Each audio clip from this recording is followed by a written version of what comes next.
and teaching officers as well, because I've heard they're not very nice here. Walk of shame, that is.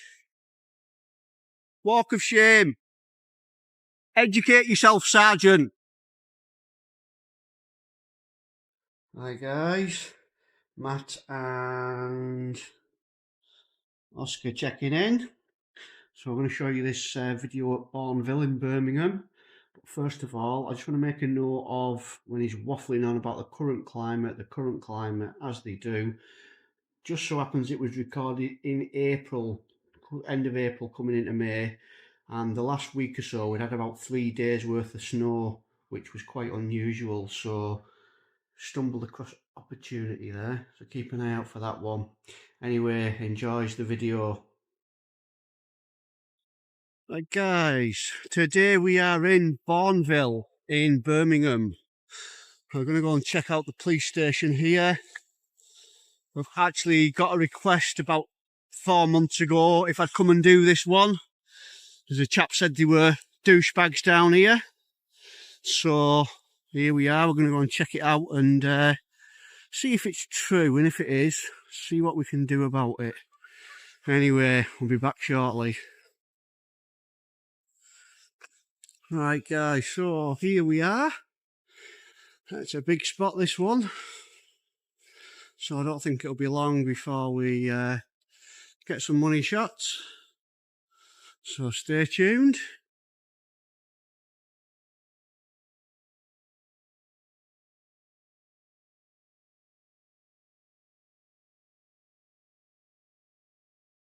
We've got an ambulance going in. So I've got an ambulance going in.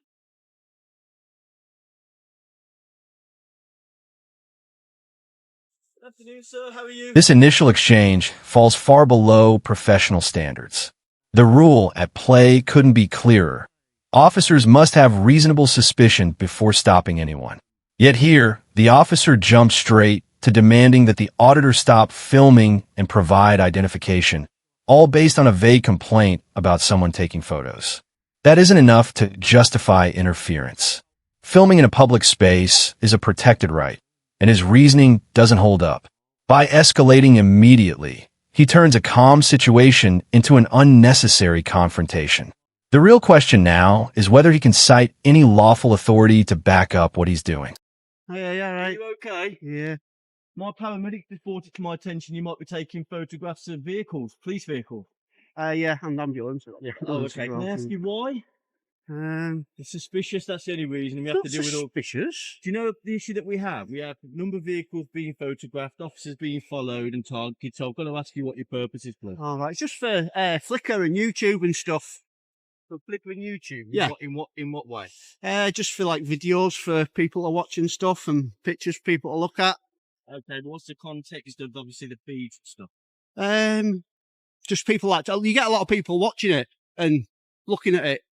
That's all. So it's like what I do, if you will. Okay, but if you can imagine, yeah, can you put your phone down for me, please? No, I just need to. No, you don't. You need to put your phone down for me. I don't need to put my phone down. I don't give permission to be filmed. I don't need permission. You do need permission to film me. No, I do not. Permission to film me. I don't know who you are at the moment. It doesn't matter. If you tell me who you are, we can have the conversation and we can describe it all later. But I need to know at this moment in time, you're outside a police building. Yeah. Potentially a threat to the building. Another vehicle's coming in. No, it's not. I'm doing it. I'm for this lady here. I've already I explained am it to doing you. a documentary. But I don't know who you are. I don't have a crystal ball, so I don't know who you are. So you need to identify yourself to me. So I that don't we need can have a to. conversation. I'm doing a documentary for YouTube. Right, but I don't know who you are, sir. What? You don't need to know who I am. I'm doing. I've told you what I'm doing. I'm doing a documentary for YouTube. All the threats and everything else towards police vehicles. Current climate. Yeah, There's I need no. to know who you are. You do not. If not what? Tread carefully, because if you're going to say you're going to arrest me, that'd be an offence under Section 26 of the Criminal Justice Act. So tread carefully what you're doing.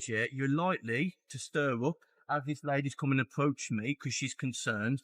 Potentially there could be a breach of the peace. Potentially there's no breach of the peace. Potentially there could be other things that I'm dealing with. I know what a breach of the peace is, and I will not breach the peace. Listen. If you choose not to tell me who you are, that's fine. Yeah. And that's your right. Yes, I know that. I'll ask you to stop filming police vehicles as they come in. The sergeant's reasoning for the stop is flimsy at best. One of the most basic principles of policing is the duty to clearly justify any action.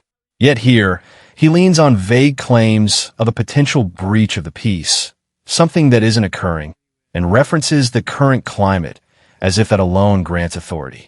It doesn't. Such a broad excuse isn't enough to lawfully interfere with someone's rights.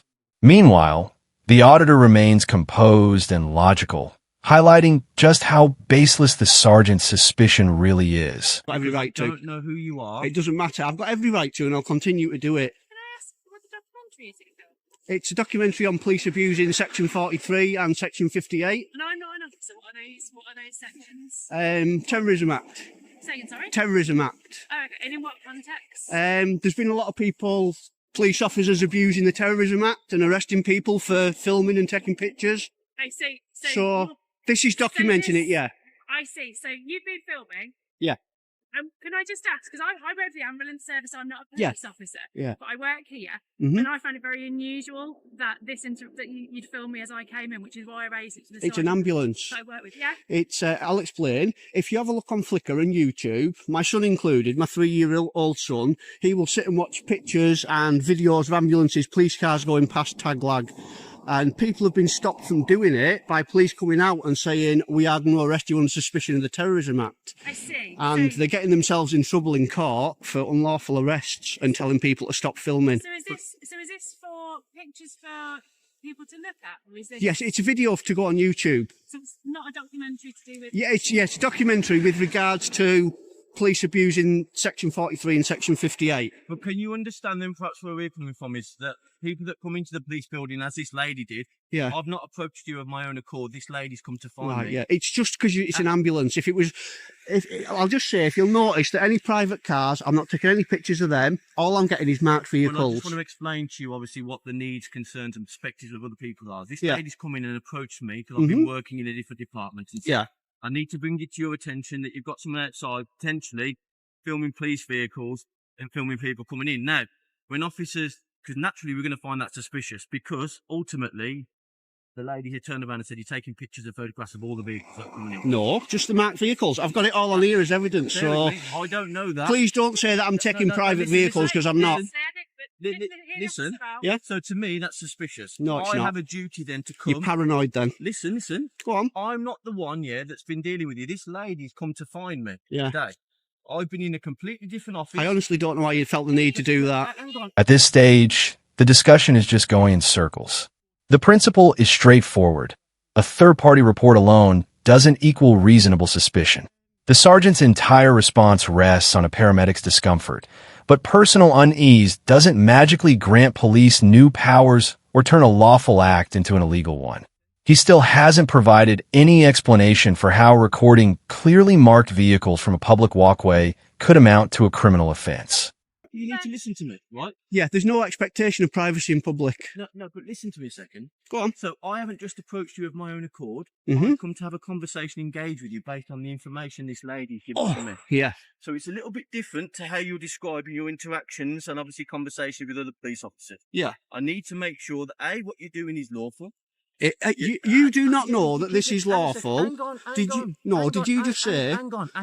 You're interrupting me. No. The way a conversation goes is I listen to you. No, you listen because to me. if you're saying you need to find out if it's lawful. So you think what I'm doing is unlawful. Explain how it could possibly be unlawful. Fire away Well, I'm for the gonna- camera I'm and the gonna explain it audience. to you. At the moment, I don't know what your intentions are. Is that fair Right, to you say? don't know what the intentions of You've anyone asked me a are. question. Right, But go is on. that fair?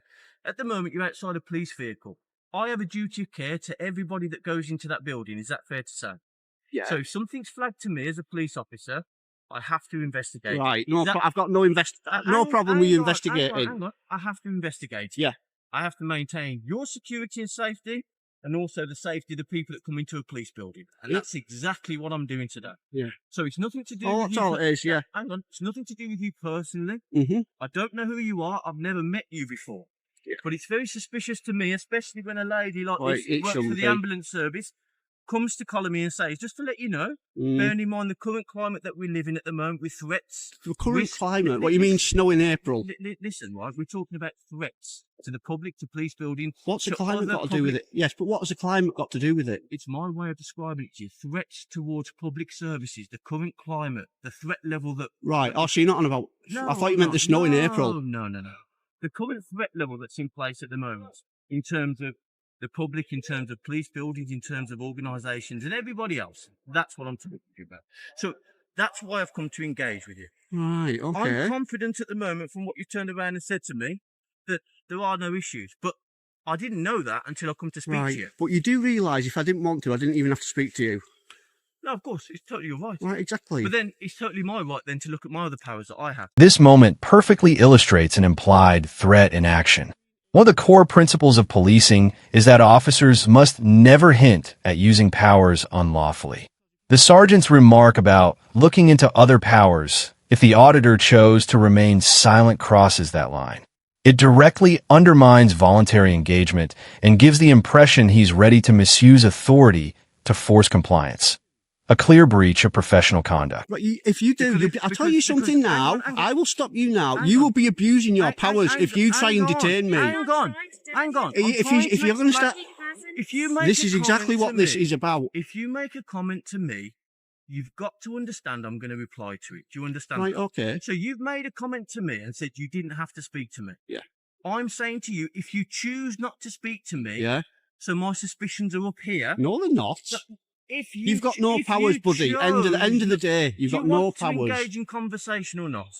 Not really. No, I don't. No, I don't, actually. We're finished. Yeah. You can do whatever you want. I know I can. I do not need you to tell me that. You can do I will film whatever I want. But all I'd say to you is, moving forward, don't threaten. Please. I'll start with please. Please don't approach any emergency vehicles coming in and out of the building. I won't approach them. Unless you need to report something. If you do need to report something, go into the front office. Right. Please don't prevent access or exit from the police vehicle. I'm not going to block it. You're entitled to record police vehicles. I know I understand what your intention is. So why come out? Do you need my details? What's your collar number? Sergeant Strong, 744. You're a sergeant. I'm a sergeant. And you've come out with all that nonsense. I'm a sergeant. Right. And I've come out and explained what my intentions are. And I've also I know what your explained to you intentions what my are. suspicions are. So now we've had that conversation, I am comfortable and happy for you to continue. If you've got any questions, come into the front office. If you need to make a complaint, you've got my details, and I'm comfortable with that. This lady here came to explain the situation to me. I've not approached you. So this is the lady that's reported us, by the way, guys. This is a paramedic. This is a paramedic that's reported us. I'm comfortable. The sergeant now tries to exit the situation without taking responsibility. Officers are required to de-escalate properly and end encounters with professionalism, not avoidance. Saying he now feels comfortable doesn't undo the misconduct that just took place. He issued an unlawful directive and made an implied threat, and the auditor is fully justified in questioning the behavior before the sergeant casually walks off. With what you said to me, do you have any questions for me, sir? No, I'm not bothered whether you're comfortable or not. I'm still going to do it. Well, if you have a look on YouTube, look at the video for Bourneville Police Station. I've actually done this one because a couple of people had commented and said that they had bad encounters here at Bourneville Police Station. So I said I will do it on my tour when I'm doing the West Midlands. That's so, fine. Do you have any more questions for me? No, sir? Just would you like to? With you? Yes, he is. Do you have any questions for me? Are you happy with what's been said? Okay. No, I'm not happy with what's been said. Well, no. What else can I do for you? Nothing. You've just come out like a tyrant and tried to intimidate me. I've been very polite to you. No, you haven't. I have. You've come out and you've suggested you're going to use whatever powers you need to do something. I've explained to you. Right. Am I being detained? No, of course you're not. We're having a conversation. We're not anymore. We're not. It's finished. Okay. You need to learn how to speak to the public. All the best, sir. And teaching officers as well, because I've heard they're not very nice here. Walk of shame, that is. Walk of shame. Educate yourself, Sergeant. In the end, this incident stands as a straightforward example of poor policing. The fundamental point is that an officer's power is rooted in law, not an attitude. From the outset, the sergeant's handling was flawed, turning a harmless situation into unnecessary conflict. He failed to justify the stop with any legal basis, issued an unlawful order to cease filming, and used an implied threat when questioned. For a senior officer, this behavior falls far below the professional standards expected by the public. The auditor deserves credit for staying composed and firmly upholding his rights.